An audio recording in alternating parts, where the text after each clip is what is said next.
Ruthless hunters, natural-born killers, constantly on the prowl for new prey. These are the predators.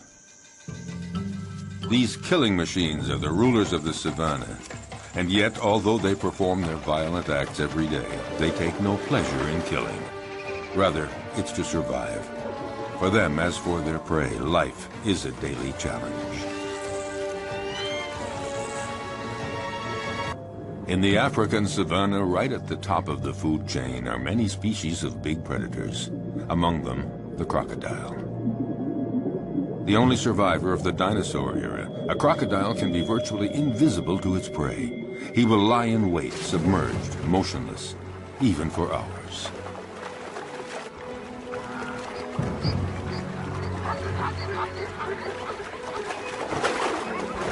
Fearsome, discreet, wily, he is perfectly adapted to life in the water and has the sinister reputation as the most dangerous killer in Africa.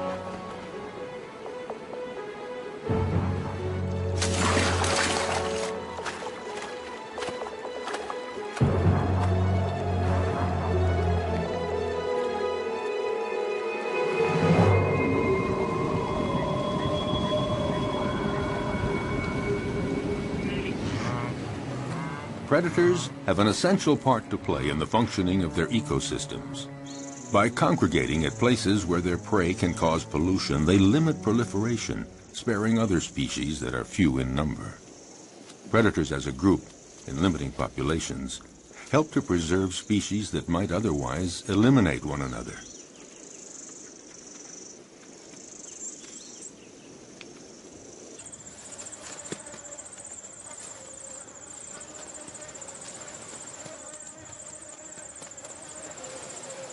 In the end, nature is well managed, because any given area always has just the number of predators it can handle, and no more.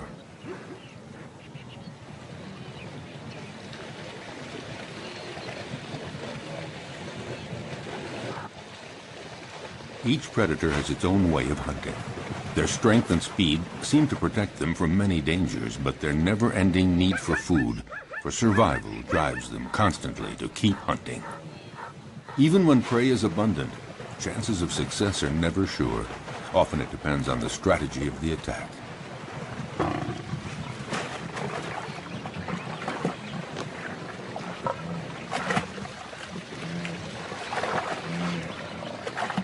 Seized at the throat, this gnu has no chance. The lioness's jaws have broken its spine.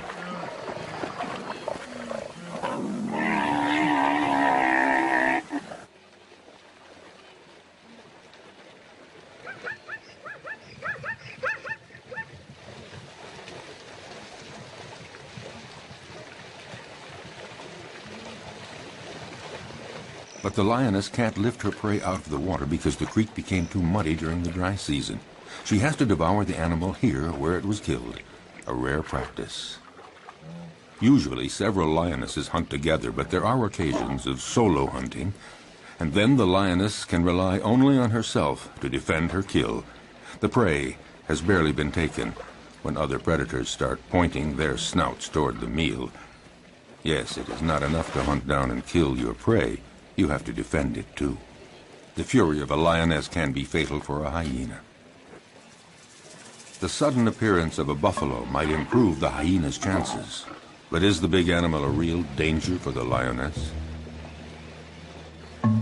The buffalo keeps approaching, trying to frighten the lioness away from her kill. The herbivorous avenger forces the lioness to flee up a tree. High up in the acacia tree, she keeps a needle-sharp watch on what is happening below. Finally, the buffalo lets the lioness come down, and the hyena sees his chance evaporating.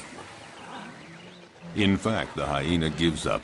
The lioness could return to the dead prey at any moment to finish her meal. No, the hyena would rather try elsewhere, where a family of cheetahs is hunting in the area. At one point, the contest threatens to become fierce unless the hyena is content to be a little patient.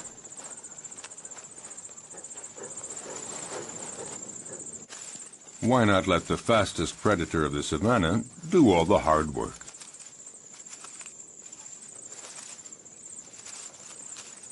The female cheetah hunts alone because she can't count on her progeny. In this case, 3 teenagers. They're too young and too clumsy. Her hunting technique is simple. Just race to the prey as fast as possible and deliver a powerful swipe of the paw to throw the animal off balance. Once it's on the ground, the cheetah's powerful jaws sink teeth into the throat, and that's that. Once she sets off, there's no turning back. There is no room for error. Yes, this may be the fastest animal on Earth, reaching speeds of 100 kilometers per hour. That's 60 miles per hour. A gifted sprinter. But she soon runs out of breath and finds it hard to take the turns at high speed.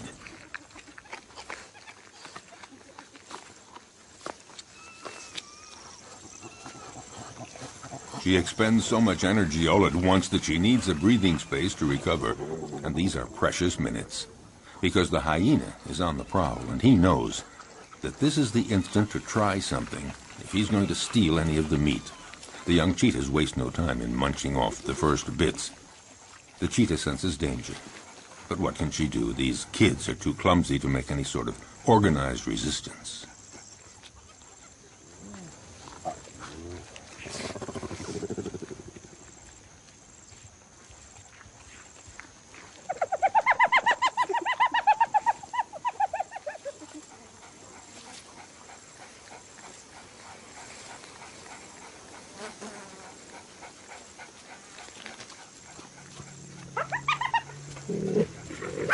Their mother tries to put up a half-hearted bluff, but she knows that she and her offspring can't do anything against the hyena's terrible jaws and teeth, especially now with the smell of blood in the air.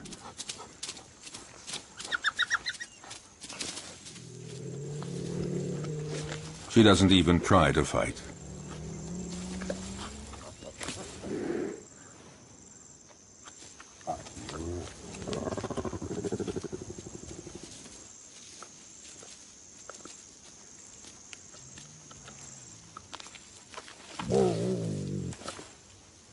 Her big meal is not for today.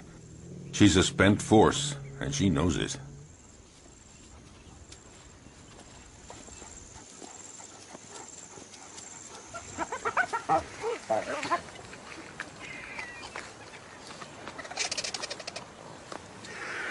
The scent of blood draws many scavengers. They're not considered true predators because they eat animals that have already been killed by others. A real predator hunts down and kills live, fleeing animals.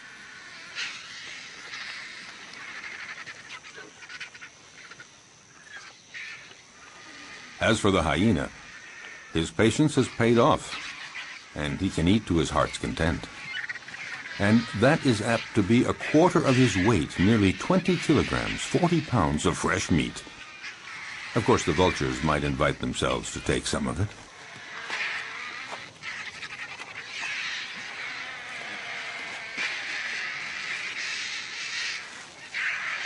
A jackal is prowling around, but he's no match for the hyena.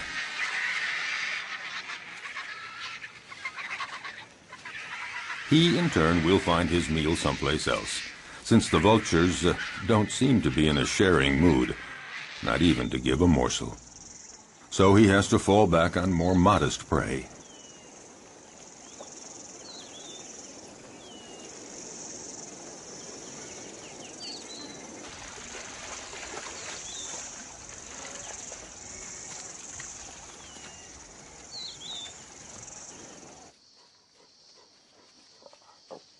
Lichens, or wild dogs, are also considered prodigious predators in the savanna, the equals of cheetahs and even lions. They're among the carnivorous animals that hunt during the day. To feed the family twice every day at sunup and sundown, they leave their lairs to hunt in packs. But they're not always successful, because they're often smaller than the animals they attack.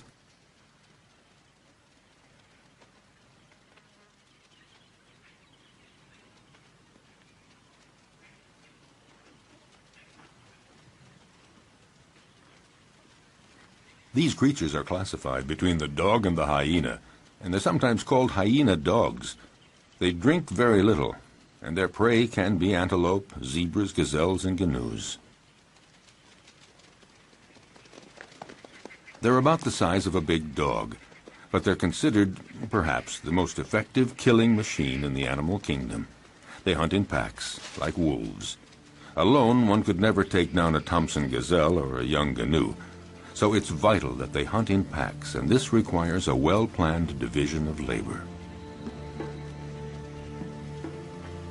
First stage, sneak up on a herd to spot one that is young or weak.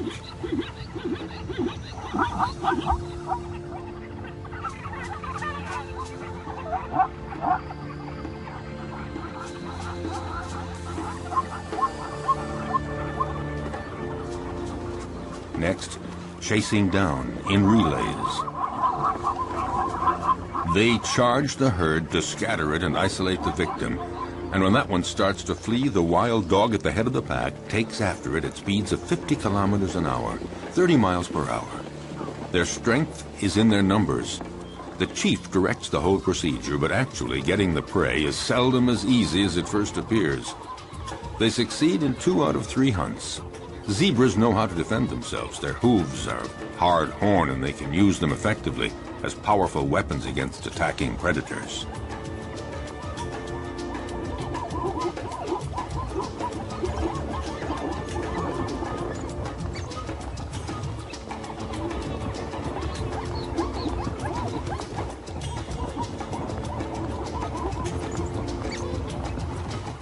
This time, the zebra herd manages to fight off this pack that isn't really prepared for this morning chase. Herbivorous animals know how to put up a good defense. Elephants stand very tall, and they fear none. But the others have to learn the behavior patterns of their potential predators. They know when they're hunting and when they're not. So it's common to see a herd of zebras calmly munching plants just a few feet from a relaxing lioness. But the zebras are watchful all the same. The stallion stands slightly apart like a sentinel. When he senses danger, he alerts the others with a whinny. Instantly, they all form a group and they flee together, with the stallion bringing up the rear, where he can nip the legs of the slow zebras to make them keep up with the others. But the greatest danger for all of them is crossing a river, because it's there that crocodiles lie in wait. If crocodiles are seen as the most frightening predators on the planet, it's because they're not only clever and strong, they have another weapon: their patience. They can go for months without eating, but after a fast like that, any prey passing within range of their massive jaws would have to be very lucky to escape. Armed with about 70 teeth, a thick body armor of scales, and powerful appendages that they can use to leap their full body length, their attacks are furious and frightening.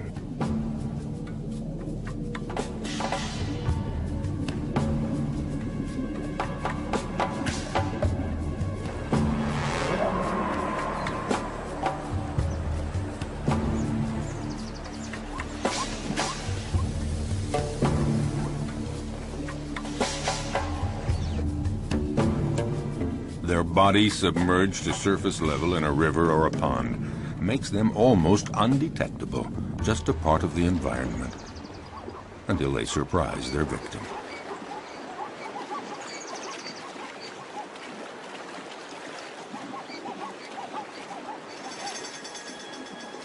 Buffaloes, zebras, antelope, these are perfect prey. And slippery shoreline mud or steep riverbanks often make it hard for the prey to get away.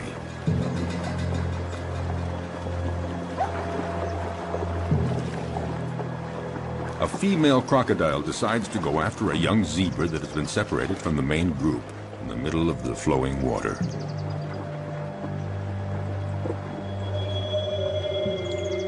It's not a fair fight.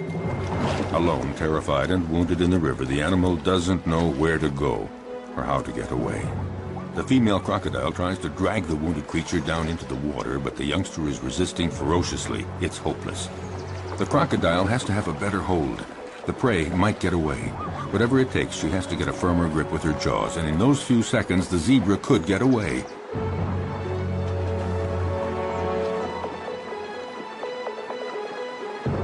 Suddenly, the vice is loosened. Instantly, the zebra takes advantage and breaks away, desperately climbing up the riverbank. Exhausted by the violent struggle to stay alive, the young zebra has to rest. But lions are always prowling along the river, seeking new prey. The young zebra's minutes are numbered because she is wounded. And in the savannah, a wounded animal is as good as dead. Here at the river, the lions have this prey for the taking. In fact, they have a wide choice of animals that are fatigued from crossing the river, or sick, or wounded, the ones that trail behind the herd.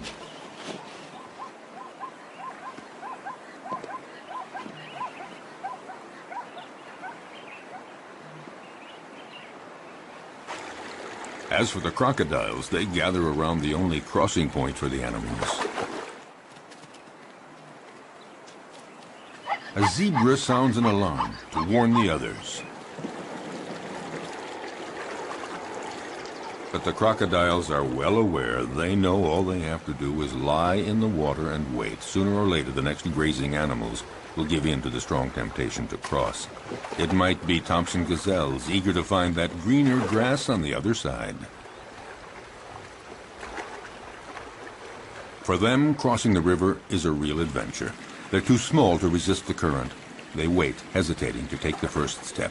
But for all their fear and reticence, the lure of the wonders sure to be found on the other side becomes too strong. The ones motivated by frantic urges to migrate often pay for their audacity with their lives. Sharing meals is a well-established tradition among crocodiles. A female comes to the party, but the prey isn't big enough for two. You don't share a gazelle. Resigned to this, the guest has only to reach the riverbank and participate in a crocodile's favorite pastime, the siesta.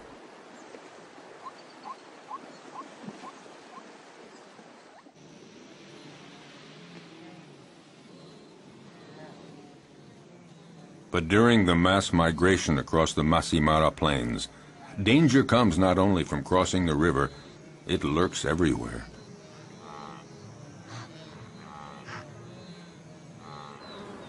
A well-organized pack of wild dogs attacks a young gnu. It's encircled and separated from the herd. The predators then go at it fiercely, relentlessly, showing no mercy. The gnu is exhausted. It's time for the kill. At one point, the animal nearly falls to the ground. One of the wild dogs seizes a hoof. And finally, the creature drops.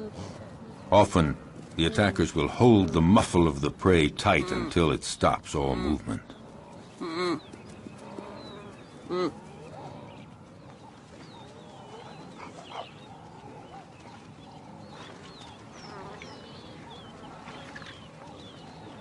Now it just remains for the predators to share the meal. Back at the lair, a part of the meal will be regurgitated by the mothers to feed their young.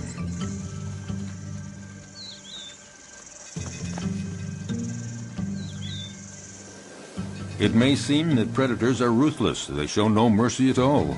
But they kill only when they're hungry. Their potential prey senses this. As we saw, herds are often oblivious to lions walking almost beside them. But if a herd senses that a lion is hungry, they are away and fast.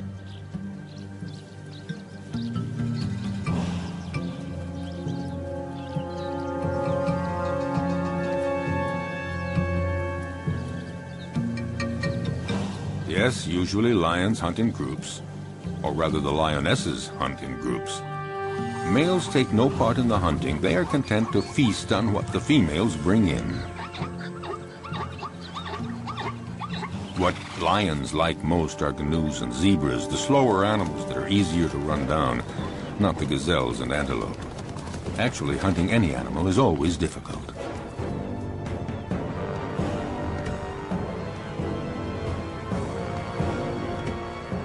When hunting in groups, lionesses lie in wait, upwind, but one is stationed downwind. They wait for the right moment, and then come out all at once, heading straight for the herd. The targeted animal is, of course, terrified and runs in all directions. There's every chance that the ambush will be successful. It is said that the zebra has an anti-lion camouflage.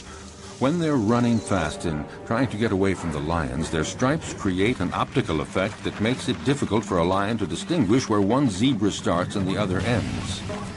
Unfortunately for the zebras, the effect isn't very effective.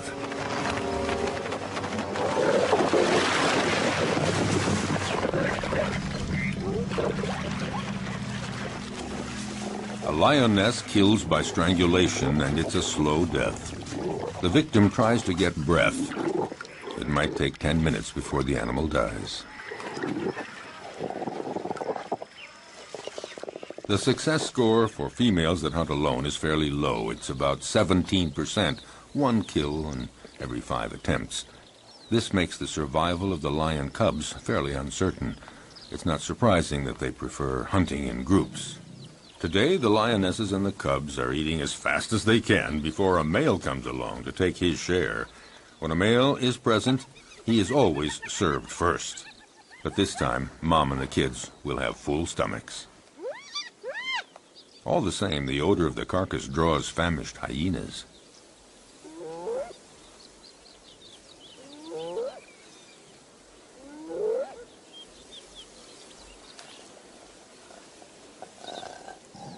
The banquet attracts envious neighbors. The hyena moves in closer, no doubt convinced that the moment has come to make his move. But the lionesses have no intention of letting him get away with it.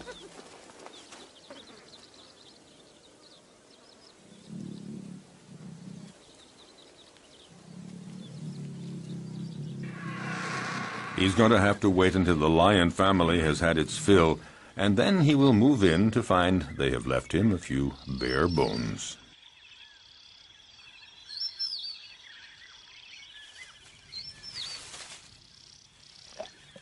No, not much chance that the lions will leave much for the hyena. Well, if there's nothing here, the hyena has to resume a solitary quest. Why not seek out tender prey, fresh meat, for instance, an unsuspecting, defenseless baby cheetah? For out in the wild, hostile nature, the lives of the young, whether predator or prey, are often precarious.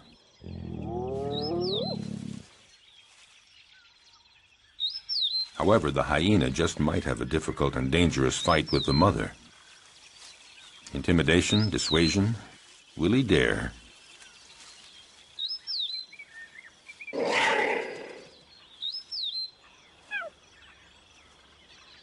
No, the risk looks too great. The hyena goes on his way and keeps on the prowl for other prey.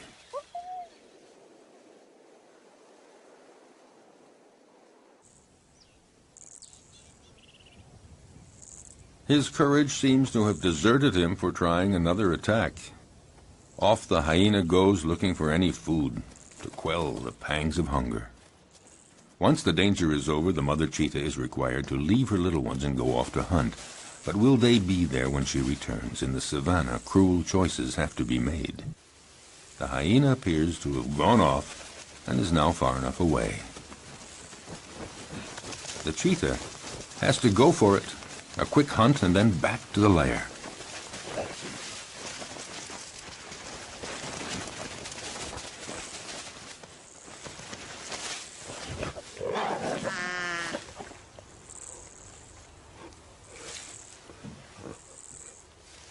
The hyena is watching all this. And a little too sure of itself approaches the cheetah, certain to come out the winner.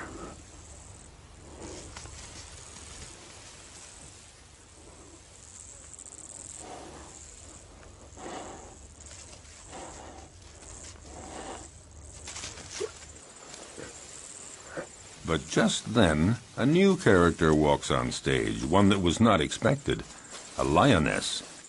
This one is really sure of herself and determined to turn the situation to her advantage.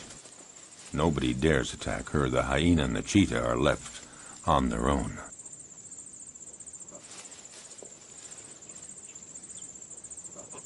Indifferent, the lioness ignores them with the arrogance of a victor.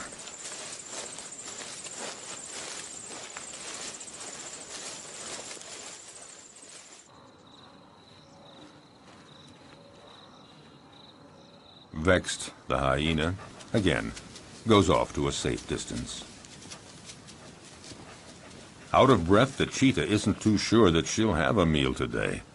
She'd better just go back to her little ones, or maybe make one last attempt under the watchful gaze of the hyena, who more than ever is looking for his slightest chance. By now, other hyenas are present, curious to see how well the cheetah will do. With energy born of hopelessness, the cheetah begins a frantic chase in pursuit of a canoe, but she lacks conviction and is too soon out of breath.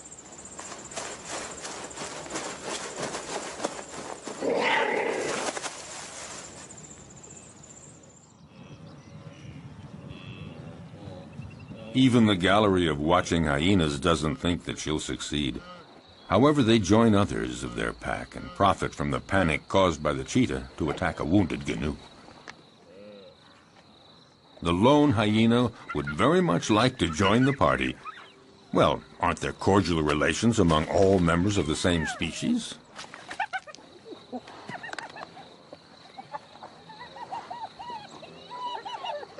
No cordial relations at all. A very strict social order determines relationships among individuals in groups of hyenas.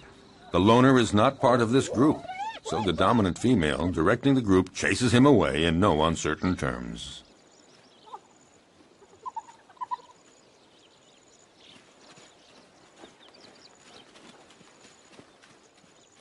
Nothing can be done, so it's best just to melt away into the distance.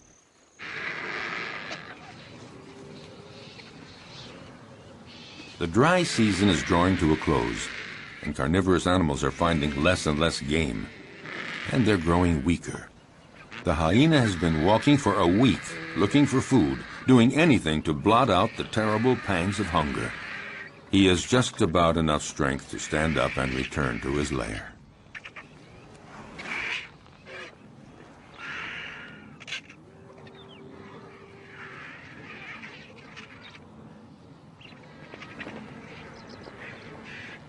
Oh, he knows the vultures are waiting for just one thing, for him to lie down and not get up. But hyenas belong to a species with incredible resistance. Gathering up all his strength, he sets off on his quest.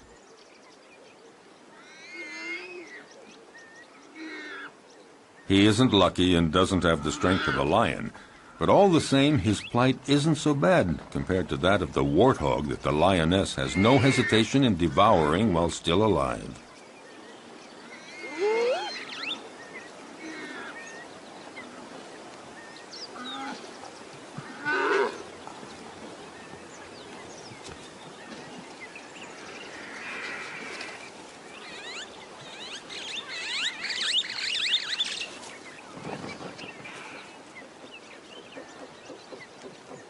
The hyena was right to wait around for a while.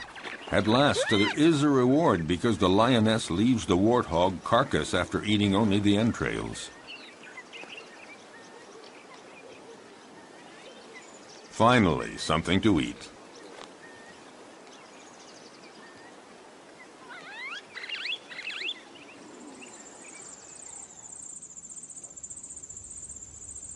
Even among lions, survival isn't always so easy, at least not for the cubs. They may be the offspring of the animal king, but their future is often compromised.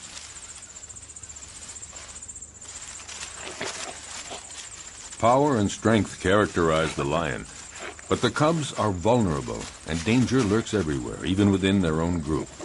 Actually, among the lions, everybody seems to be getting along with a certain intelligence. The females within a family are taking good care of the little ones.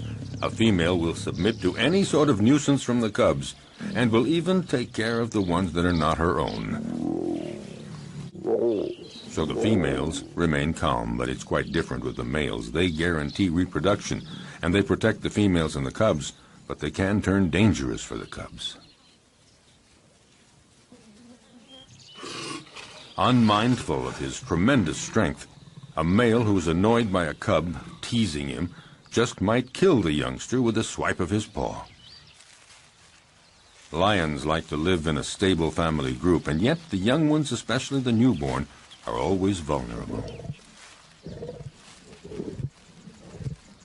Prudently, a female about to give birth distances herself from the group and finds a lair where she can have her cubs. She wants to find a natural hiding place where hyenas and jackals and cheetahs can't get at the little ones, and to keep them safe from the male lions that might come to take them. A female may have as many as 6 cubs at a time, but only 1 in 5 will survive to adulthood. Cubs are most fragile during the first 20 months. Then they are young adults. The mother lioness has to leave her cubs in the hiding place and go out to forage for food, but she never knows whether when she returns she's going to find them dead or alive. Will they escape the prowling predators? The lioness is now isolated from her group, and she has to hunt alone. Her predatory hunting instincts have to overcome her maternal feelings.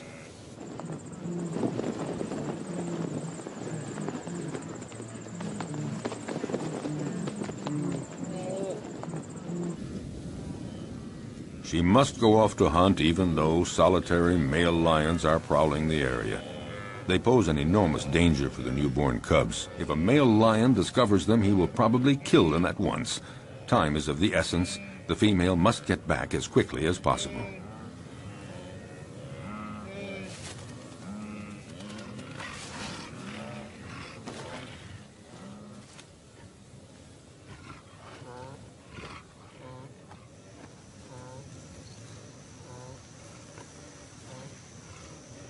A lion, alerted by the noises, emerges from a thicket. A male lion does very little in life. He sleeps and takes care of reproduction, protects the group, and eats to his fill whatever the lionesses bring in from the hunt. And usually he's first in line. The lioness is well advised to catch her breath quickly and start eating as much as she can to regain her strength before the male shows up.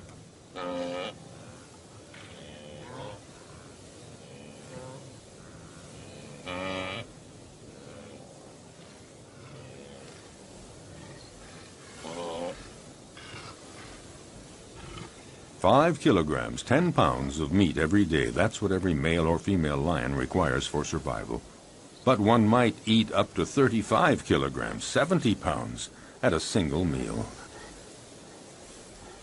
The effort has been so strenuous, the lioness has to recuperate for a good 10 minutes before feeling strong enough to begin eating.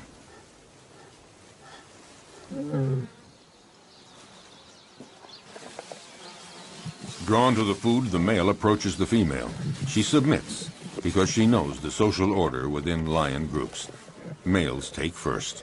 Hence the lion's share, and here it literally means that he takes all the best pieces for himself, and he takes them before anyone else in the group. A male lion can be the most powerful predator of the savannah if he chooses. He's fearless. No animal would ever approach his killed prey.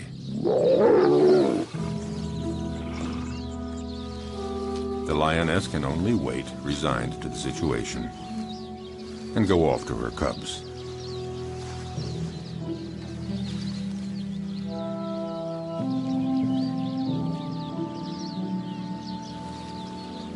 Returning from the hunt, the young mother lioness has to make her presence known. A cruel surprise awaits her. Her little ones had a surprise visit from a solitary male lion that happened upon them. Only one cub remains, but it's dead.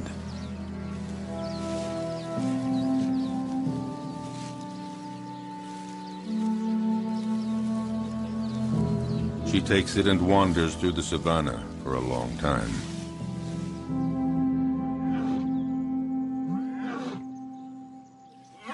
Before she can bring herself to give up the cub's body to the vultures.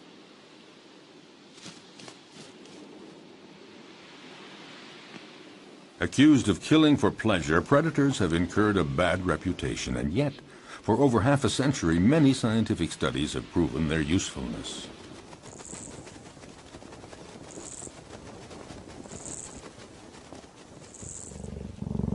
A number of predators are key species that enrich their region and determine the structure of animal communities. They maintain a good balance between various species.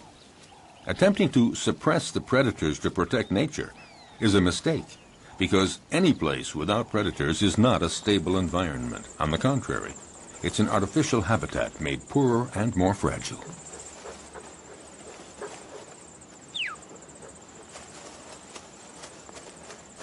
Following an implacable and ferocious law, by attacking the most vulnerable individuals, predators remove weak and sick animals from nature to the benefit of the stronger animals. For all that, the life of a predator is not so simple. Nature's implacable law applies to them, too. A sick predator, one that is wounded or not very good at the art of hunting, will in turn disappear. Learning to be a good hunter requires a long period of instruction. For example, a female cheetah has to take great pains teaching her young to hunt, so they learn to recognize and stalk down their future prey. They have to be taught how to choose prey, sense all its reactions, and know how to get it. Most important, young cheetahs have to master the essential swipe of the paw that knocks running prey to the ground. As a rule, the cheetah is certainly a superb sprinter, but since they can't take the quick turns at high speed while running, they have to rely on striking their prey precisely and forcefully with one paw, throwing it off balance and dropping it to the ground. The students learn this by practicing on a young live antelope provided by their mother.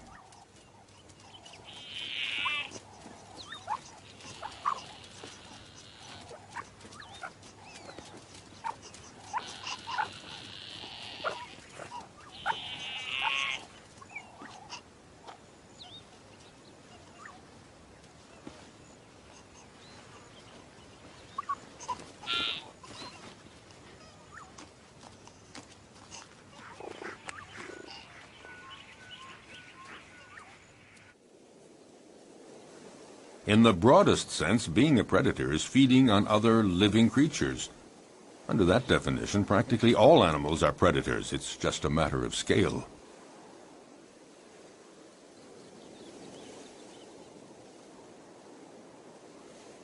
In the savannah, baboons are for the most part omnivorous, but sometimes they reveal themselves as accomplished predators.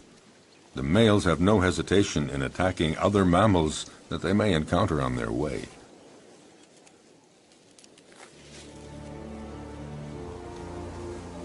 They can be terrifying opponents. Their bite is awesome. A powerful dominant male has caught a small gazelle. He doesn't wait for the prey to die before devouring it, right in front of his underlings.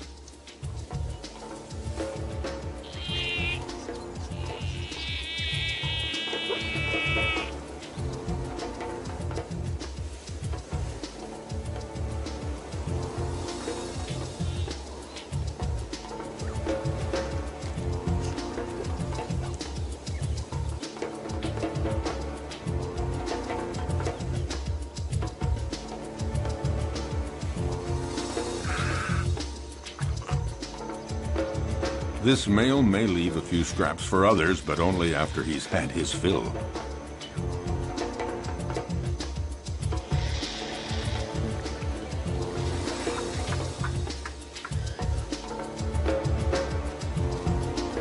In the savannah, death is a part of everyday life.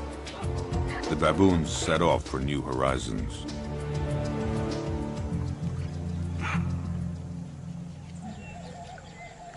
But predators are not limited to attacking weak herbivores. They devour other predators, and at every opportunity. Some animals are completely oblivious to the danger present along the riverbanks. Like young baboons, apparently, the smaller the predator, the more invulnerable they feel.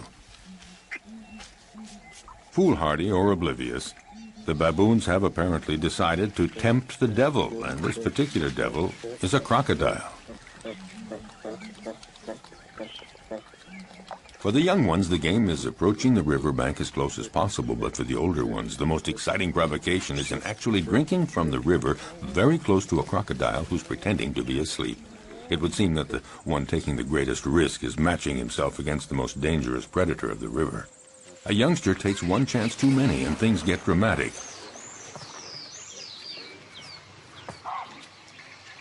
The alert is sounded, but it's too late. The entire group looks on helpless, seeing the young baboon in the jaws of the hungry crocodile.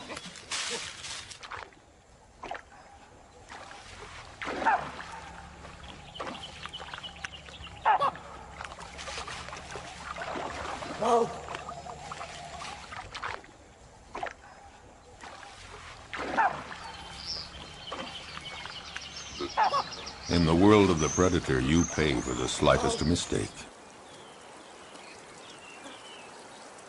But along the river banks, the crocodiles don't always have it their way. Facing a hippopotamus, the law of the stronger and the bigger holds, and the hippos move right in to use their heavyweight position to provoke the crocodiles.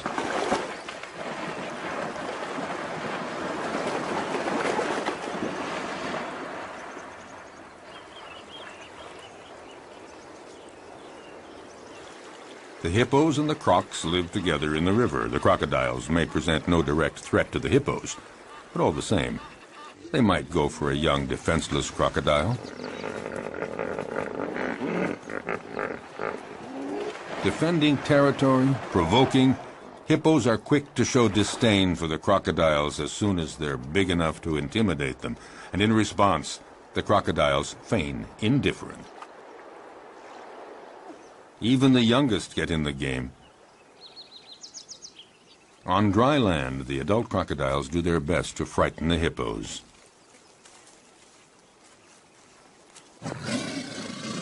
They multiply their efforts, but the massive creatures don't believe a word of it, so to speak.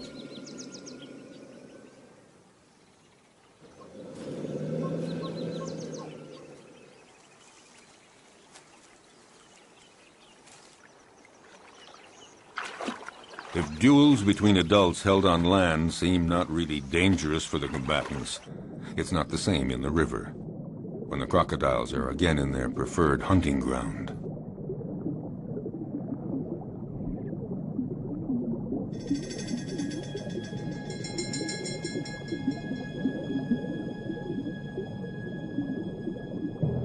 In the aquatic element, a crocodile is ruthless, facing a young hippo. Didn't realize how dangerous it is to get separated from the group.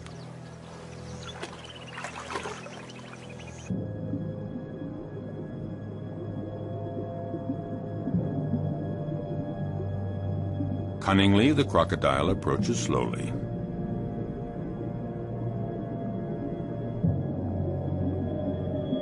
Very calmly, it pursues the prey, waiting for the right moment to strike. Feeling safe, not sensing exposure to any danger, the hippo swims down in the water. And the crocodile glides effortlessly. He's in no hurry.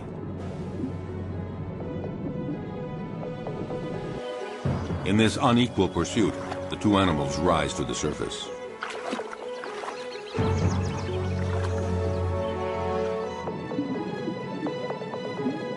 It only remains for the crocodile to pounce and pay no penalty.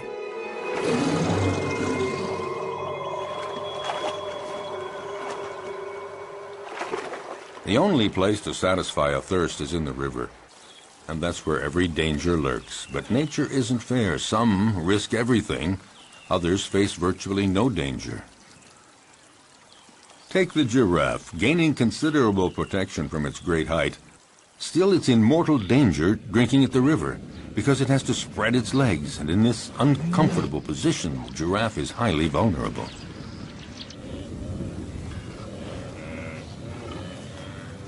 If there's no shortage of game here, it's because every year the migration cycle of the herbivores of Serengeti conducts 1.5 million gnus and countless other animals across the Masai Mara Plateau to Kenya to spend the summer.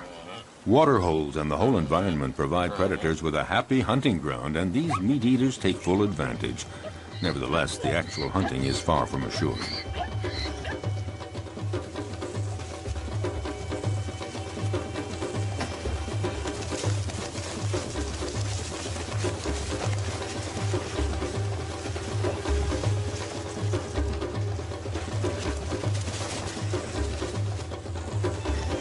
As always, some succeed and others fail, but it's not because there's no game. Some prey defend themselves with enough energy to repulse the most ferocious attacks. With 4 against 1, the cheetahs seem to have achieved their goal. But such combats don't always end as predicted. It would appear that the cheetahs have the advantage, but that doesn't take into account the endurance of their opponent or the canoe's instinct for survival.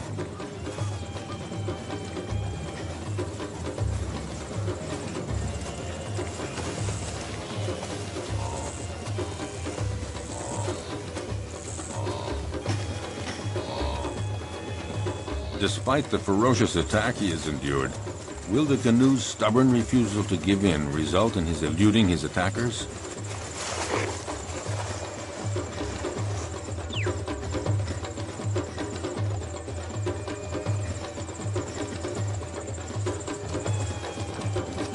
Thrown off balance by the canoe's sustained fury in managing to escape their claws and teeth, the cheetahs seem unable to administer the fatal blow.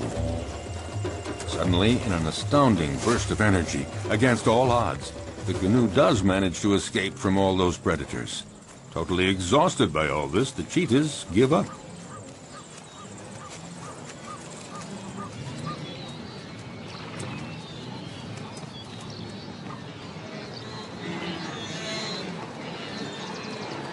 In this immense jumble of thousands of canoes and zebras and gazelles, as we have seen, the most fearful moments of their long migration trek come when they have to cross the river. But paradoxically, if it's their great number that attracts predators, it's also their massive numbers that provide their best defense against the feared crocodiles.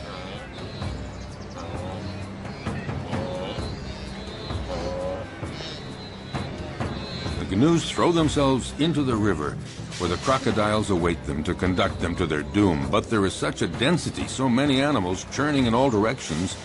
In this confusion of horns and hooves, the crocodiles are confused, unable to find a precise target.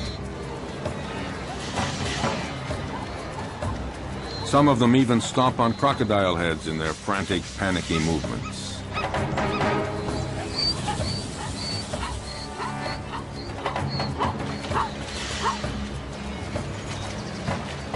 This superabundant flow of animals disorients the predators, but any animals that stray from the central melee, any out on their own, are instantly victims of ferocious crocodile attacks.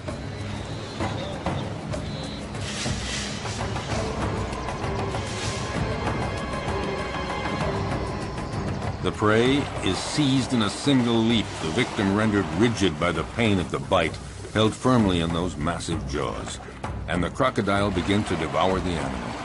Often several others quickly come to share the feast, unless the first crocodile can manage to plunge the prize to the bottom of the river. If there were not predators on the Great Plains of the African savanna, it would create a major imbalance in the proper development of the ecosystem. Nature creates a balance where each animal has its place in the food chain. All species reproduce and evolve according to a cycle that allows them to live together in the same territory. Without predators, some species would overdevelop to the detriment of others, possibly resulting in the extinction of species.